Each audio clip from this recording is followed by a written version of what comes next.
Hello everyone. Now I'll discuss about the anatomy of anal canal. In this section I will be explaining its features, relations, interior of anal canal, blood supply, nerve supply, lymphatic drainage and clinical relevance. So the first figure what you're seeing is the sagittal view of female pelvis. Okay, this is the anterior aspect. This is the posterior aspect. Okay. So in the posterior, you can see this is the sacrum, sacral vertebrae. The lower, you can see this is the coccygeal vertebrae, forms the coccyx. Okay. Here, in the last section also, I explained about the rectum. You know the location of the rectum. So this is the rectum. The lower dilated part of the rectum, this is called the rectal ampulla. Okay. So this rectal ampulla narrows and forms this, that is the anal canal. So anal canal is the terminal part of this large intestine, okay, where the rectal ampulla narrows. Okay. Then here you can see here this opens into the exterior here as anal orifice. So here the exterior you can see this is the anal orifice. Okay, its length is 3.8 centimeter. Okay, it passes downwards and backwards. Okay, then next in this figure also, this is the sagittal view of the male pelvis. Okay, here you can see this is the rectum. So this is the anal canal.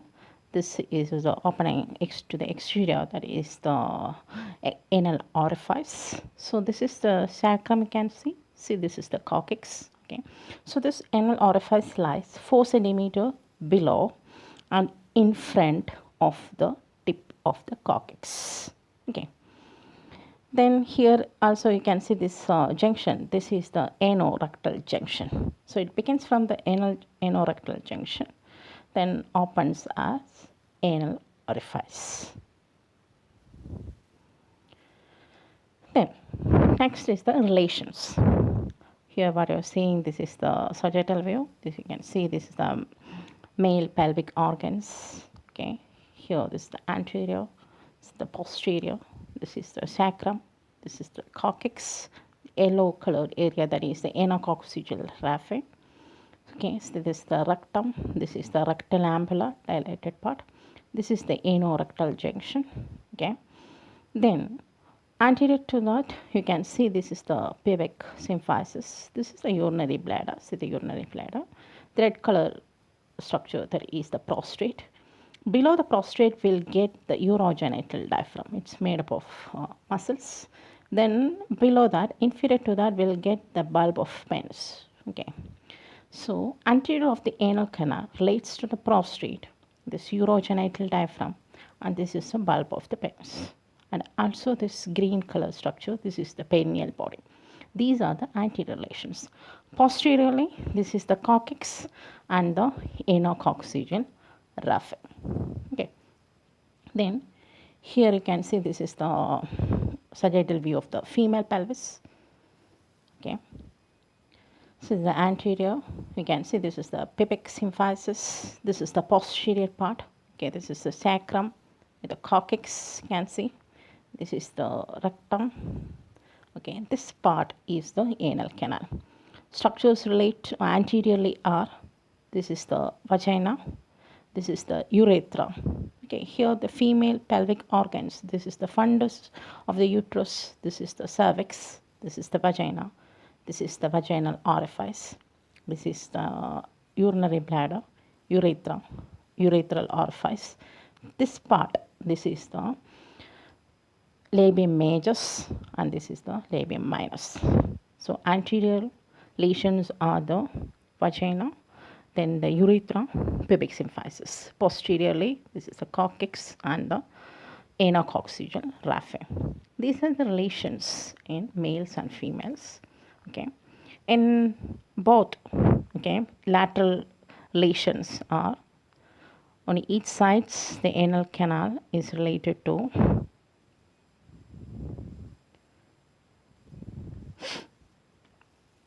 Here you can see this is the anal canal. Here it's already labeled.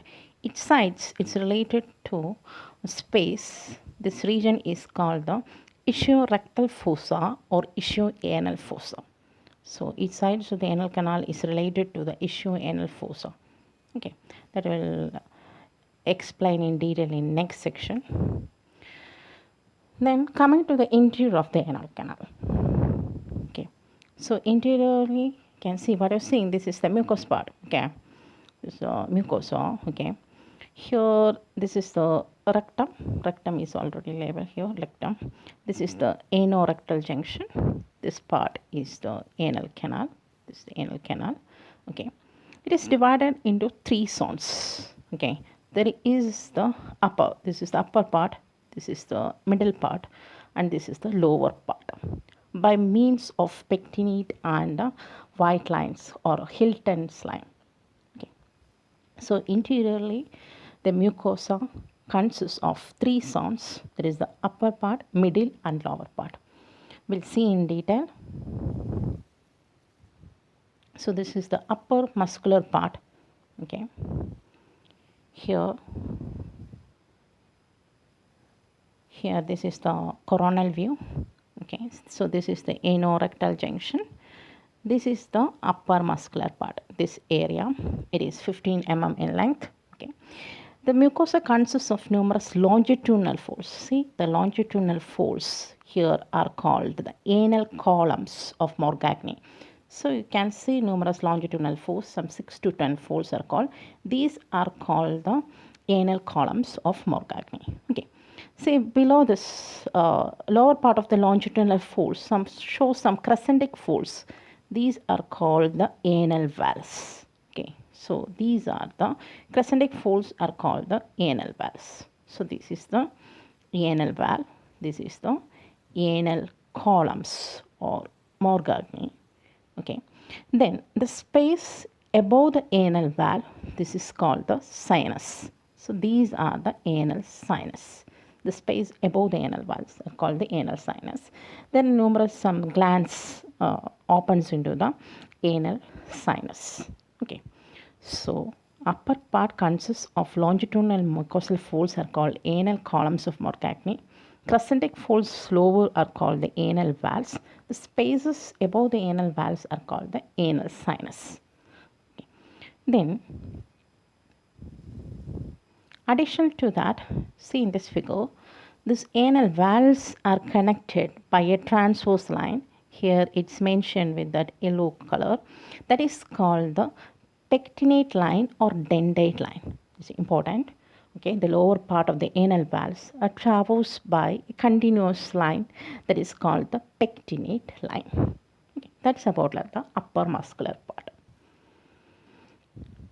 Then next is the intermediate area or the pecten. This is the pecten. This is also 15 mm in length. Okay, so this part, the lining epithelium is stratified squamous, non-keratinized. The upper part lining epithelium is stratified columnar. Okay, the middle part or the area pecten lined with the stratified squamous, non-keratinized. Deep to that mucosa, there are numerous rectal venous plexus, giving that area a bluish pink appearance. Okay, that's all about the intermediate part. Okay, then this is the lower part. The middle part and lower part are separated by a faint white line that is called the white line or Hilton's line. That is called the Hilton's line. Okay, here we'll get the pectinate line. Remember, that is the region area of the pectinate line. Here, this is the white line or Hilton's line. Okay, then next is the lower part. See here in this figure, you can see this is the lower part. The lower part is lined with the stratified squamous keratinized epithelium with numerous sedge glands and sebaceous glands. Hairs are there. Okay, it's pigmented. Okay, then its length is 8 mm. Okay, that's all about the interior of the anal canal. It consists of three zones, upper, middle and lower. Upper part is called the mucous or muscular part. Middle part is the pecten. Lower part is the anal fossa. Then next is the anal musculature. Okay. Here this is also the coronal view. One side you can see, okay, here. Okay, this is the anorectal junction. This is the pectinate line. This is the, here we'll get the white line or Hilton's line. Okay. Then, see, this is the part. This part is the rectum. The rectum, this is the muscle layer of this rectum. Consists of inner circular. This part is the inner circular. This is the outer longitudinal. This inner circular, this one forms this internal anal sphincter that you can see in the upper two-thirds of the anal canal. It is made up of smooth muscle. This is the internal anal sphincter. Okay. Then extended to the internal anal sphincter, here you can see this is the external anal sphincter. See, this is the external anal sphincter. This I already told, this is the anorectal junction. Here you will get one muscle. This one, this is the levator. Okay. Then below there will get this external anal sphincter. It has three parts. This is the subcutaneous part, this is the superficial part, and this is the deep part of the external anal sphincter. It is made up of skeletal muscle, so it is voluntary, and its nerve supply is through the inferior rectal nerve. Internal anal sphincter is made up of smooth muscle, involuntary, through this autonomic nerve, that is through the sympathetic and parasympathetic. So that about the sphincters. Okay. Then additional to that, in this figure, you can see the conjoint fibroelastic sheath. Okay. So this is the rectal muscles, inner circular and outer longitudinal. See, this is the inner circular, outer longitudinal. This is the muscles of the rectum. This inner circular forms this internal anal sphincter. This outer longitudinal and this levator muscle here forms the conjoint. This is the conjoint fibroelastic sheath. Okay.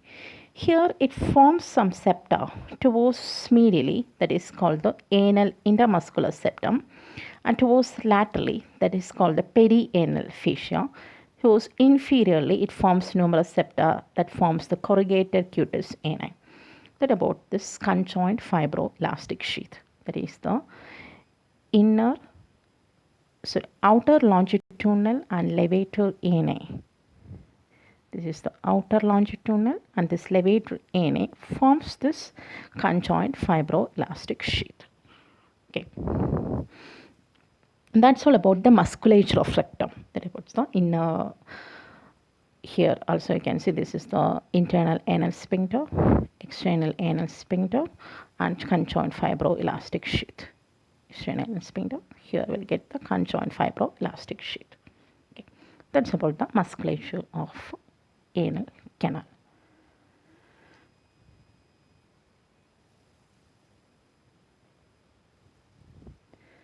Then in this figure, what you're seeing, this is the perineum. Okay. Here this is the inferior view perineum. You can see this is the anal orifice. Okay. Here we'll get the external anal sphincter, which helps in the opening and closure of this orifice, which controls the orifice. Okay. Then coming to its blood supply. Okay. So interior, you are seeing two lines are there, pectinate line and this white line of Hilton. Pectinate line is the part between this upper zone and middle zone, lower part of the anal valves.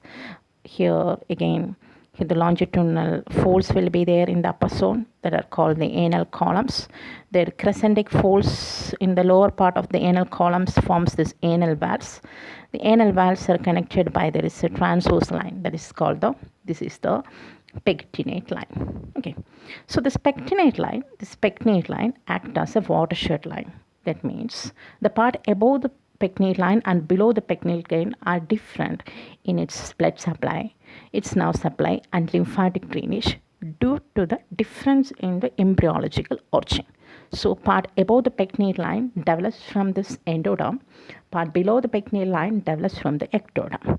Then coming to this arterial supply, here this is the green color area, that is the pectinate line. This is the rectum, this part is the anal canal. Okay, the part above the pectinate line, the arterial supply is through the superior rectal artery. Below the pectinate line, that is through the inferior rectal artery. Okay, then venous drainage. Okay, venous drainage, here the part above the pectinate line, that is through the, here this is the superior rectal veins. Part below the pectinate line, this is the green color zone, that is the pectinate line. Below the pectinate line, the part of the anal canal drains into this inferior rectal vein. Then it finally drains into the internal pudendal vein.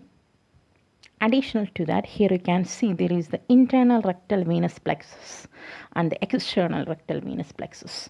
The superior, middle and inferior rectal veins form this rectal venous plexus. Okay, that plexus we seen interior to the mucosa, that is the outside in the submucosa, that forms the internal rectal venous plexus. Outside of the muscular cord, the venous plexus forms the external rectal venous plexus. Okay, so this is the green color area, that is the pectinate line. It acts as the watershed line. This is the watershed line. Due to the difference in its embryological origin, the part above and below are different, have its own arterial supply, blood supply and nerve supply. Then coming to its lymphatic drainage, here in this figure you can see here the part above the pectinate line is drains into this internal iliac nodes. Below the pectinate line drains into the superficial inguinal nodes. Below the pectinate line to the superficial inguinal nodes. Above the pectinate line to the internal iliac nodes. Then nerve supply. Nerve supply above the pectinate line to this autonomic, that is through the sympathetic and parasympathetic. Sympathetic is through L1 and L2 segments. Parasympathetic is through the S2, S3 and S4 segments. Okay. Then below the pectinate line, that is through the inferior rectal nerve. Okay, that is pain sensitive. That area is pain sensitive.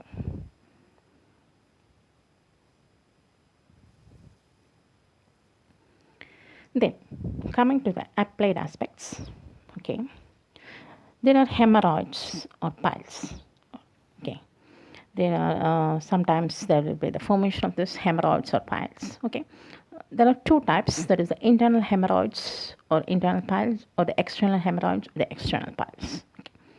So I already described about the superior and inferior rectal venous plexus. Okay, or the superior, or that is the internal rectal venous plexus. Here we'll get the internal rectal venous plexus. Here we'll get the external rectal venous plexus. Okay, this is the superior, middle and inferior rectal veins forms this plexus. The superior rectal, also the internal rectal venous plexus, we can see in the mucosa. This external rectal venous plexus you can see outside the muscular part of the anal canal. Okay. Sometimes due to this excessive pressures, this mucosa, this venous plexus thickens to forms the anal cushions in the mucosa. This anal cushions dilates and ruptures, forms the internal hemorrhoids or internal piles. Okay. And also, due to this excessive pressure during defecation, the external rectal venous plexus dilates and ruptures, forms the external hemorrhoids or piles. Okay. That's about the internal hemorrhoids and external hemorrhoids. Okay. There is a white line there which separates the middle zone from the lower zone. Okay, so the internal hemorrhoids you can see usually above the white line or the Hilton's line, that is painless. The external hemorrhoids you can see normally below the white line or the Hilton's line, that is painful. We know that nerve supply is through the inferior rectal nerve, is pain sensitive. Okay. So that's all about the internal and external hemorrhoids. Internal hemorrhoids are due to the formation, that is due to the rupture and dilations of this internal rectal venous plexus. Okay, external hemorrhoids are due to this external rectal venous plexus dilates and ruptures forms. Then in this figure also you can see here there is the internal hemorrhoid. See, this is the external hemorrhoid. Here this is the white line or Hilton's line, you can see. Okay. See in this figure also.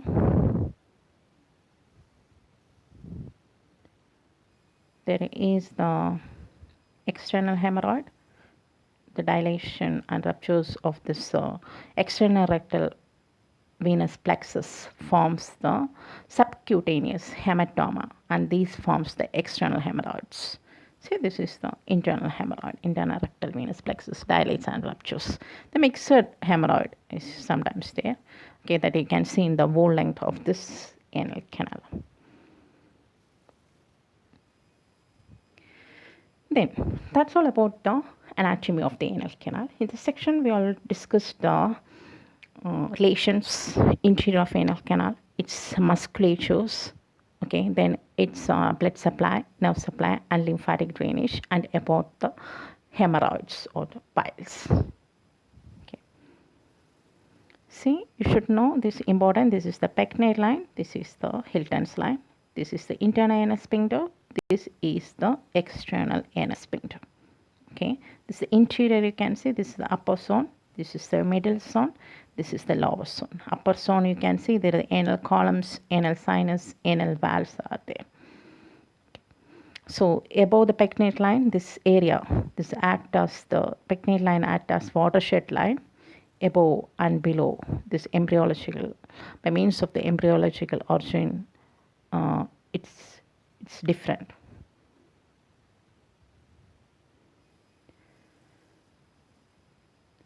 Then hope you understood. Then you should write answer for this, that is the describe the anal canal under the following headings, that is about the interior of anal canal, its relations, anal sphincters, blood supply and applied anatomy. Actually the anal canal is important. It can ask for a long essay or short note. Okay, the interior of anal canal is more important, and you should know the pectinate line and its significance. Okay, thank you.